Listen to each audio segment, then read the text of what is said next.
All right, gentlemen, welcome to yet another exciting episode of Blue Hawaii.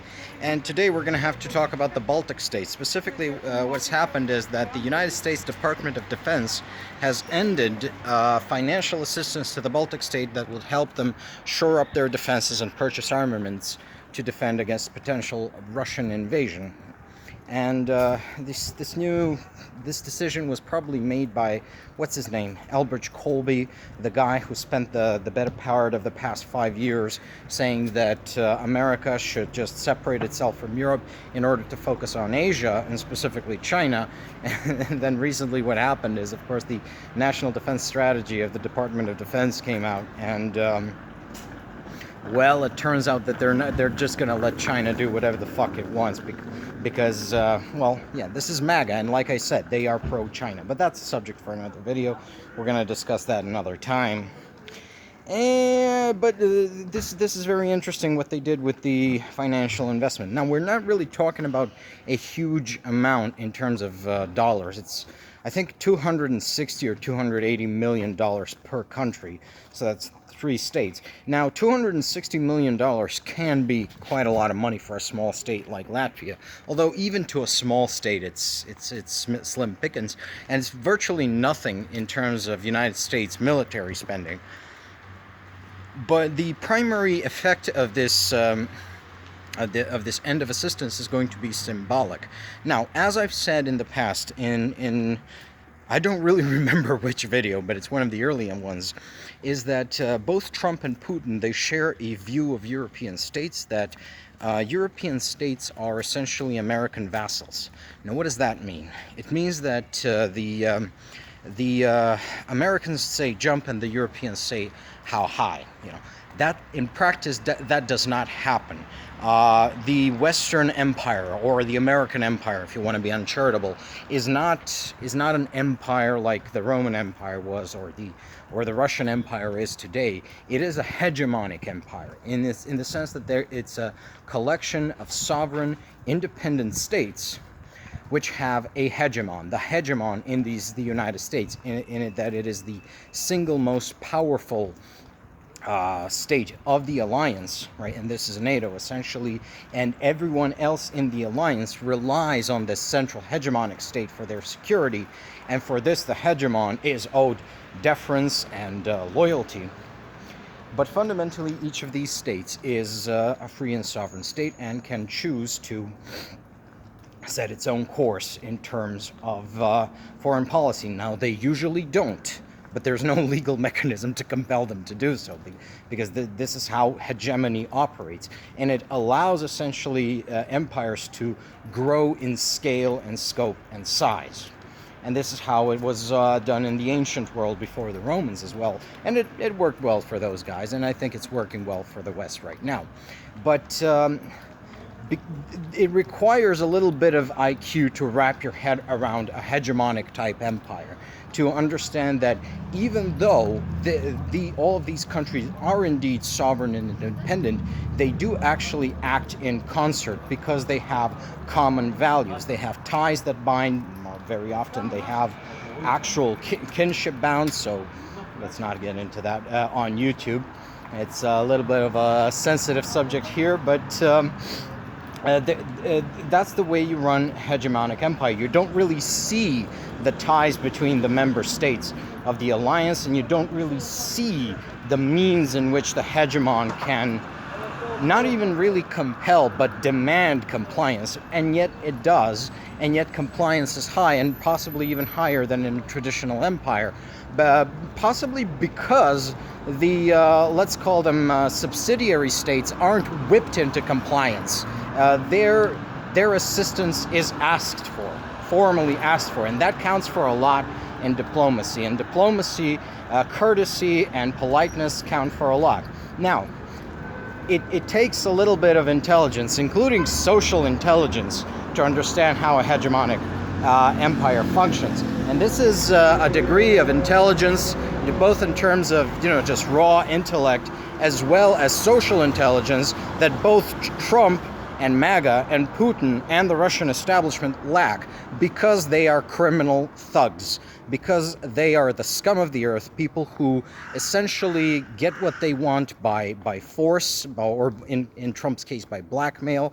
He likes to have leverage over all of his business partners so he can screw them over in the end. And so he does not understand the value of keeping your word, of having honor, of honoring essentially of honoring people, and especially does not like to honor people whom he perceives to be lower on the totem pole than himself. And if he got the if he had heard the story of, I don't know, King Frederick and the miller, where essentially the King Frederick treats the miller with deference when on the miller's property, precisely because really he can only command the loyalty of the Prussians because he respects their rights. Trump would not understand that story. He would not understand the moral of the story. He would wonder why the king suffered the miller at all when he would just take the mill or something. And because of this understanding, they cannot get it through their heads that actually the European states are free and sovereign, and they may have followed America of a combination of necessity, but also of their own free will, and really a shared civilizational agenda and destiny.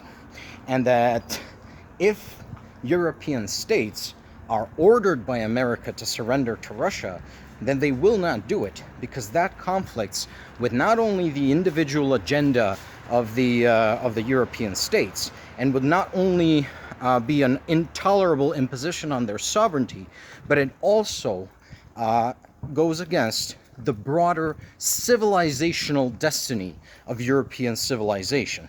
That's something that I don't think Putin or Trump understand, that they're not almighty.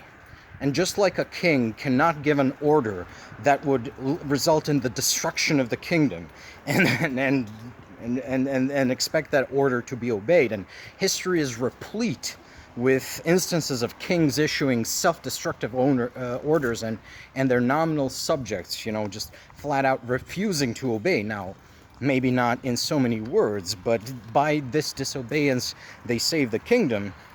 And these people don't really understand that. They think European states are vassals, and Putin believes that if the Americans say so, Ukrainians will lay down their arms and no longer fight. And Putin also believes that if the Americans say so, then the Baltic states will cease their Russophobia and N-wordism, and not the N-word you think, the other one, the one that ends in Nazi, right, and rejoin the great Russian Empire like good little slaves. Obviously, the Ukrainians will not do that, and obviously the Estonians, Lithuanians, and Latvians will not do that, but that is not what Trump believes, and that's not what Putin believes. So, I believe that this cessation of funding, even though it's not a large amount of funds, will be taken as Putin, as a signal from Trump, a green light to attack the Baltic states.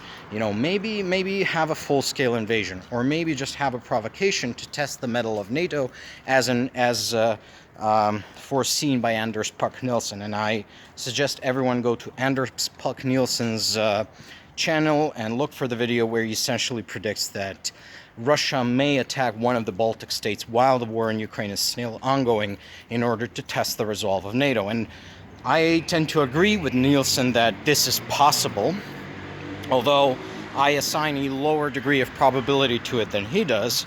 And I've also suggested that a Nordic-Baltic caucus be formed within NATO that will rapidly, brutally, violently, and swiftly respond to such a provocation, with not only defense of the Baltic states, but also a destruction of Russian assets within the Baltic Sea.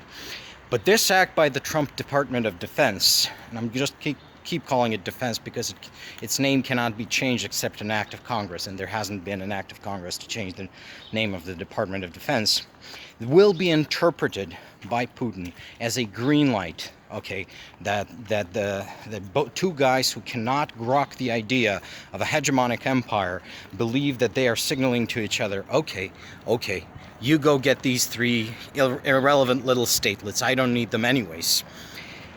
And this is going to be a little dangerous. So let's just say that the probability of war in the Baltic states has just increased. Why? Well, because Americans chose to elect a fucking psychotic toddler as their president, and thereby decided to sever themselves off from European civilization. And European civilization will, of course, survive this severance. We have survived worse. But the transitional period is going to be painful, and it's going to be bloody. And, well, I guess that's all I have to say on the subject. Bye-bye, folks, and take care.